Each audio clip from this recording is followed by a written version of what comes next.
샬롬, 복된 금요일 아침입니다. 금요일은 정말로 설레고 기대가 되는 날인 것 같습니다. 바로 주말이 코앞으로 다가오기 때문이죠. 그러나 한편으로는 체력적으로 가장 지쳐있는 날이기도 합니다. 이 설렘과 지침이 공존하는 금요일 아침, 우리에게 주시는 하나님의 말씀으로 힘을 얻는 시간이 되기를 소망합니다.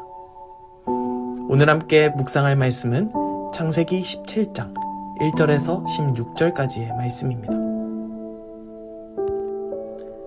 아브람이 99세 때에 여호와께서 아브람에게 나타나서 그에게 이르시되 나는 전능한 하나님이라 너는 내 앞에서 행하여 완전하라. 내가 내 언약을 나와 너 사이에 두어 너를 크게 번성하게 하리라 하시니 아브람이 엎드렸더니 하나님이 또 그에게 말씀하여 이르시되 보라 내 언약이 너와 함께 있으니 너는 여러 민족의 아버지가 될지라. 이제 후로는 내 이름을 아브람이라 하지 아니하고 아브라함이라 하니니 이는 내가 너를 여러 민족의 아버지가 되게 함이니라. 내가 너로 심히 번성하게 하리니 내가 내게서 민족들이 나게 하며 왕들이 내게로부터 나오리라. 내가 내 언약을 나와 너 및 내 대대 후손 사이에 세워서 영원한 언약을 삼고 너와 내 후손의 하나님이 되리라. 내가 너와 내 후손에게 내가 거류하는 이 땅 곧 가나안 온 땅을 주어 영원한 기업이 되게 하고 나는 그들의 하나님이 되리라. 하나님이 또 아브라함에게 이르시되 그런즉 너는 내 언약을 지키고 내 후손도 대대로 지키라. 너희 중 남자는 다 할례를 받으라.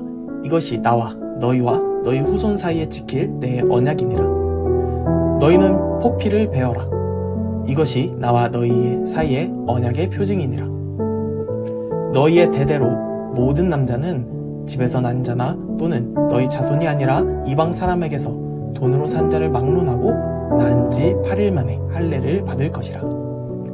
너희 집에서 난 자든지 너희 돈으로 산 자든지 할례를 받아야 하리니 이에 내 언약이 너희 살에 있어 영원한 언약이 되려니와 할례를 받지 아니한 남자 곧 그 포피를 베지 아니한 자는 백성 중에서 끊어지리니 그가 내 언약을 배반하였음이라.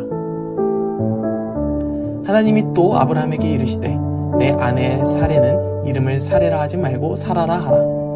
내가 그에게 복을 주어 그가 내게 아들을 낳아주게 하며 내가 그에게 복을 주어 그를 여러 민족의 어머니가 되게 하리니 민족의 여러 왕이 그에게서 나리라. 아멘.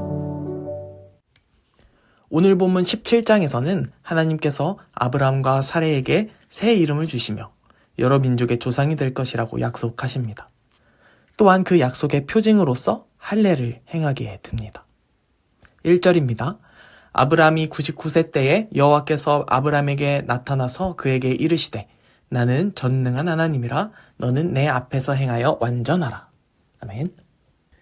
지난 16장에서 아브라함이 이스마엘을 낳았을 때가 86세였습니다. 그런데 오늘 17장에서는 아브라함이 99세이죠. 16장과 17장 사이에는 13년이라는 공백이 있는 것입니다. 이 공백은 아브라함이 하나님의 약속을 인간적인 수단, 즉 하갈을 통한 이스마엘의 출생을 통해 성취하려 했던 시도에 대한 하나님의 응답이십니다. 하나님께서는 이 13년 동안 그 약속에 대해 침묵하셨으며 99세의 나이가 된 아브라함은 자녀를 낳을 수 있는 가능성이 사라지게 된 것이죠.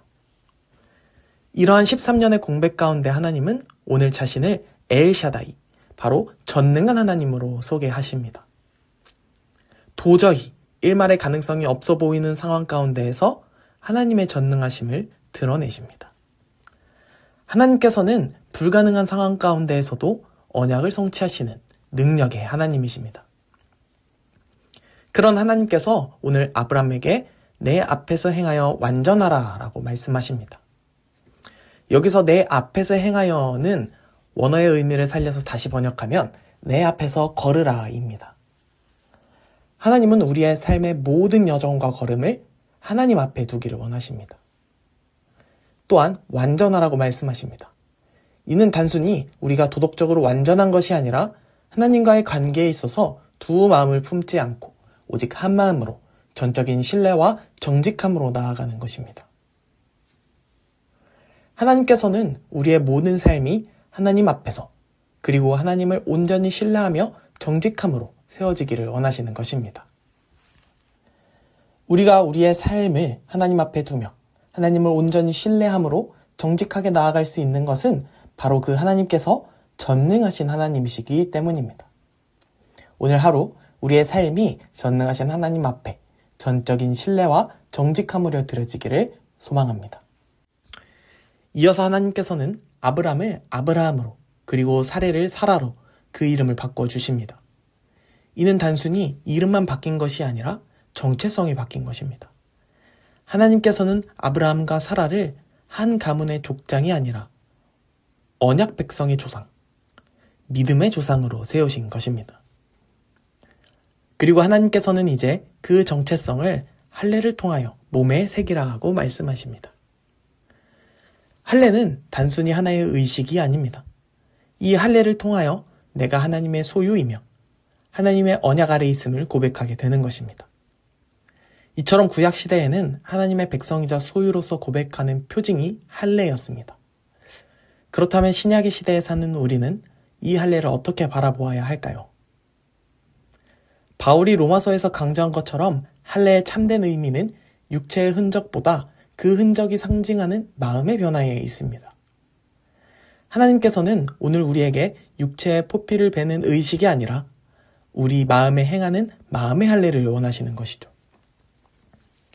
모세는 신명기에서 할례의 본질을 단순히 살을 베는 행위가 아니라 마음을 하나님께 전적으로 드리는 것으로서 우리의 고집과 생각, 자아를 베어내는 마음의 할례를 행하라고 이야기합니다. 하나님께서 앞서 아브라함에게 말씀하신 완전함이 바로 이 나뉘지 않는 마음입니다.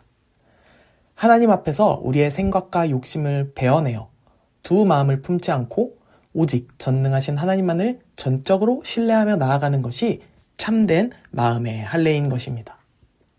또한 우리는 이제 육체적 할례가 아닌 그리스도와의 연합으로 완성된 그리스도의 할례를 받은 자들입니다. 바울은 골로새서에서 이를 손으로 하지 않은 할례라고 부릅니다. 이는 세례를 의미하기도 하는데요. 그러나 먼저 진정한 의미에서의 그리스도의 할례는 예수님께서 우리를 위해 십자가에서 자신의 몸을 베어내신 사건입니다. 우리가 세례로 그리스도와 함께 장사되고 또 죽은 자들 가운데서 예수님을 살리신 하나님의 역사를 믿음으로 인해 우리 안에서는 죄의 몸을 벗는 그리스도의 할례가 일어나는 것입니다. 따라서 우리는 마음의 할례로 또 그리스도의 할례로서 우리가 하나님의 소유이며 하나님의 백성임을 확증받게 되는 것입니다. 사랑하는 빛소금 성도 여러분, 13년이라는 침묵의 시간 동안 아브라함의 모든 인간적인 수단과 방법을 내려놓게 하신 전능하신 하나님께서 오늘 우리에게도 마음의 할례를 받으라고 말씀하십니다. 나의 방법과 고집을 전능하신 하나님께 내려놓고 하나님의 소유, 하나님의 언약 백성으로 우리의 정체성을 고백해야 하는 것이죠. 오늘 하루 우리의 수단과 방법을 베어내고 오직 전능하신 하나님만을 신뢰하는 마음의 할례를 받은 자로 살아가시기를 소망합니다. 또 그리스도와 함께 연합되어 그리스도께서 가신 그 길을 따르는 그리스도의 할례 받은 자들로 살아가기를 주님의 이름으로 축복합니다. 기도하겠습니다. 전능하신 하나님, 오늘 아브라함의 삶을 통하여 우리에게 말씀하여 주시니 감사드립니다. 주님, 자신의 수단과 방법으로 이스마엘을 세우려 했던 아브라함의 모습이 바로 우리의 모습임을 고백합니다. 내 힘으로 이루려 했던 교만함과 고집을 내려놓게 하여 주시고 아무런 가능성이 없는 곳에서도 약속을 이루시며 뜻을 이루시는 전능하신 하나님만을 바라보게 하여 주시옵소서. 우리 마음에 세상과 하나님을 겸하여 품지 않게 하시고 오직 주님만을 신뢰하는 정직한 마음을 허락하여 주시옵소서. 우리의 마음에 할례를 행하시고 그리스도의 십자가에 연합하여 주님의 소유로 주님의 백성으로 오늘 하루를 살아가게 하여 주시옵소서. 감사드리며 예수님의 이름으로 기도합니다. 아멘.